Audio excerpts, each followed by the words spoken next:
Welcome and thanks for joining us for Lesson 6, Confirm the Agreement. Step 6 in the Enhance Your Sales process is finally when we confirm the agreement. It's time to ask for the order.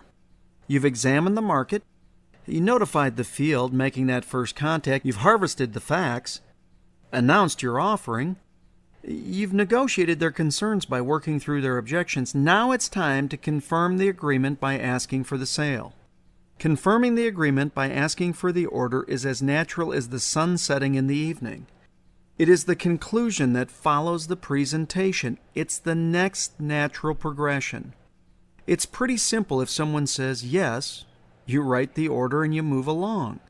This is the point where it's very simple when you ask for the order. You simply ask a closing question.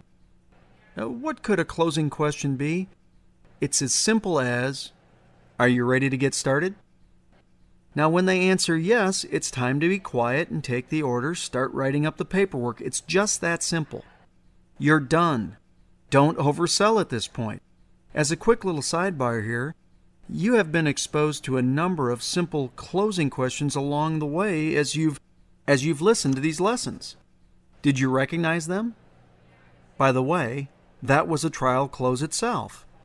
Closing questions are typically come at the end of a paragraph with a desire to confirm that you got the information being presented. They took the form of, "Does that make sense? What do you think? Got it?" Closing questions don't have to be long and involved. They're designed to simply confirm and gain agreement with whatever has been presented before they are asked. Let's get back at it. The selling portion of this whole relationship is now concluded, at least for the moment. The only thing that you can possibly do by continuing to present benefits, advantages, and features at this point is complicate or delay the sale. You're asking a closing question because you feel you have given them all the information they need to say yes to their situation. To gain speed and efficiency in any selling situation, you want to provide just the right amount of information. Not too much, not too little, to get your prospect to take action on what you have to offer. So now it's time to accept that yes from your prospect and move forwards. In other words, write it up. Now if they don't say yes, then it's simply a matter of retracing your steps. Going back, harvesting some additional facts, asking them what their concern is. After going through the AIR process, ask for their permission to address that, restate the offering, negotiate any further concerns, and continue to ask for the confirmation until you get the agreement. Does that make sense? You're looking at this differently now, aren't you? By the way, that was another one. When they, or you in the case just mentioned, say it does make sense, they have said yes, so believe them. It makes sense to them. They'd like to get started. So again, it's simply a process as you continue to go through the selling cycle. What you need to understand is that closing is a natural progression of the selling cycle. If you don't ask, you don't get. You've got this amazing product, service, or cause you're out supporting. This is your invitation to obtain support.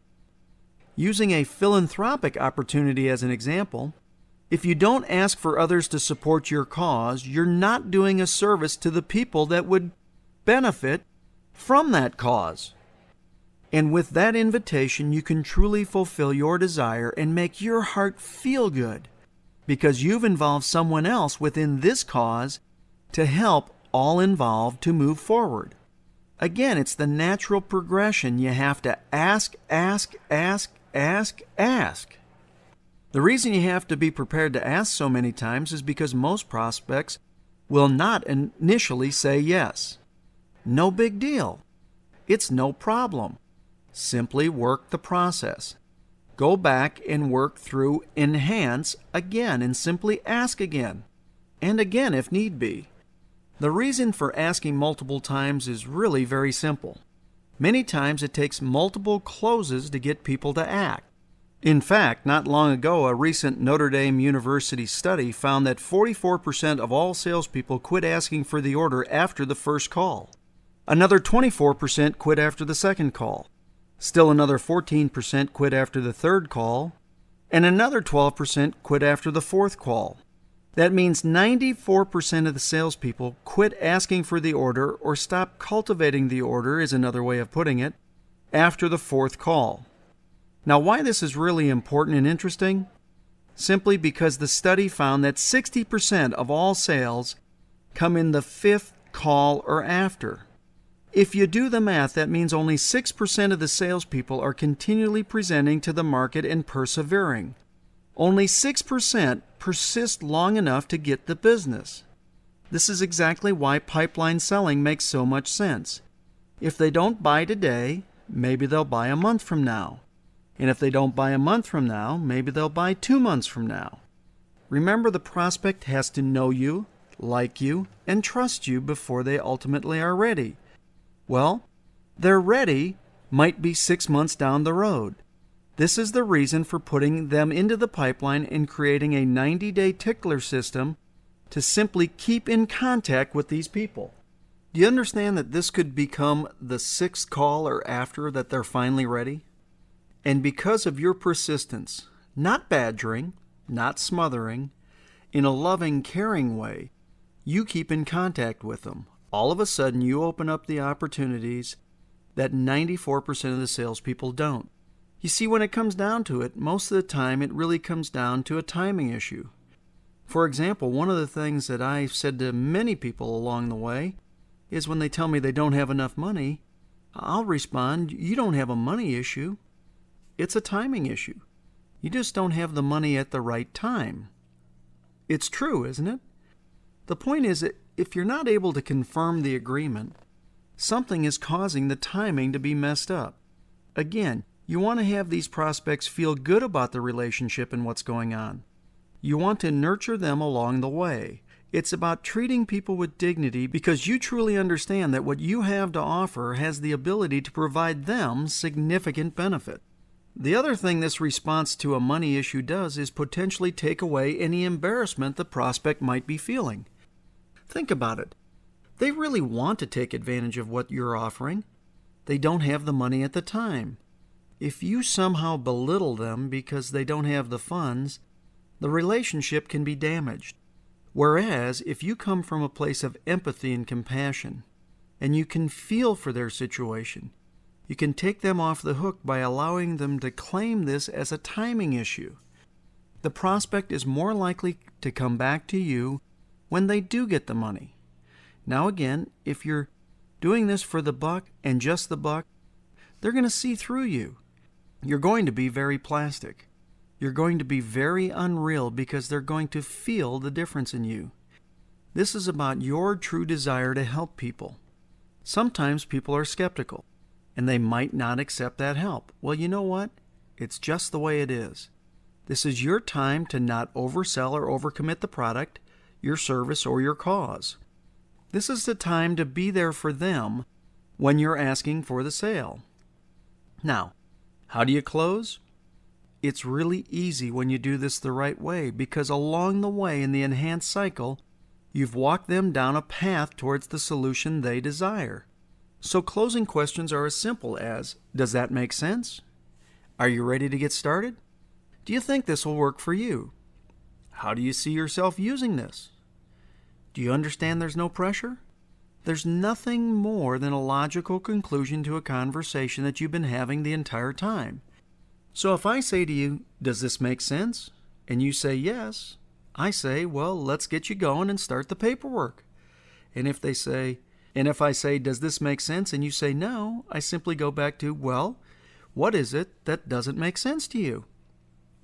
At this point, it's your responsibility to provide your prospect with the information they need to make a decision.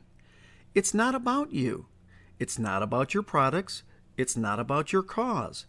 It's 100% about the customer and what they need to make a good quality decision. Now, there are a variety of ways of helping the prospect and showing them the value they need to see to proceed. You can do it with something that gives you a win and them a win at the same time. There are all sorts of different techniques, but that's not what this is really all about. For the visual learners, there's a great process called the Franklin balance sheet method. It's very simple. Simply draw a line down the middle of the paper, and on the top of the paper, half says disadvantages, the other says advantages. And then you work with the prospect to simply identify both. What are the disadvantages to making this purchase today? Well, my wife could get angry, or I've got to spend money, or whatever the case might be. Simply hear it out. Now let's take a look at the advantages. Well, my wife will actually be happy because she'll have more money after it's all over, and the money I'll spend will actually come back multifold.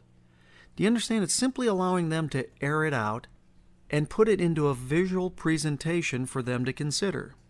The other thing that you can do to help people along the way is to truly understand that sometimes their investment in themselves is just pennies a day.